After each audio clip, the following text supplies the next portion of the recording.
Red data બુકના 3 વિધાન આપેલા છે. રેડ ડેટા બુક કોણ ઇસ્યુ કરે છે? તો કે IUCN international union for conservation of nature. 3 વિધાન આપેલા છે. પહેલું, endemic plant and animal species. Endemic plant અને એનિમલ સ્પીસીસ કે જે બાયોડાયવર્સિટી હોટસ્પોટમાં જોવા મળે છે એ IUCNના લિસ્ટમાં હોઈ શકે. બીજું, થ્રેટન્ડ પ્લાન્ટ એન્ડ એનિમલ સ્પીસીસ. થ્રેટન્ડ એટલે કે ખતરો ધરાવતા એ IUCNમાં હોઈ શકે કે નહીં. એમ કહે છે કે આ રેડ ડેટા બુક જે છે, રેડ ડેટા બુક એમાં કોણ કોણ હોય છે. અને ત્રીજું, protected sites for conservation of nature and natural resources in various country. શું જવાબ આવશે વિચારીને કહો તો. ચલો હવે સમજો આનો સાચો જવાબ શું આવશે. સાચો જવાબ માત્ર 2 આવશે.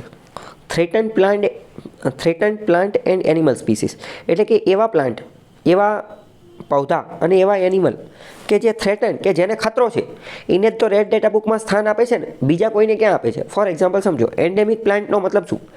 એન્ડેમિક પ્લાન્ટનો મતલબ એ કે એ માત્ર એ જ જગ્યાએ જોવા મળે છે, તો એને ક્યાં આપે છે? આ તો ખાલી થ્રેટન્ડ હોય એને જ આપે છે ને. જેમ કે ઇન્ડેન્જર્ડ, ક્રિટિકલી ઇન્ડેન્જર્ડ, વલ્નરેબલ આવી બધી કેટેગરીમાં મૂકે છે ને.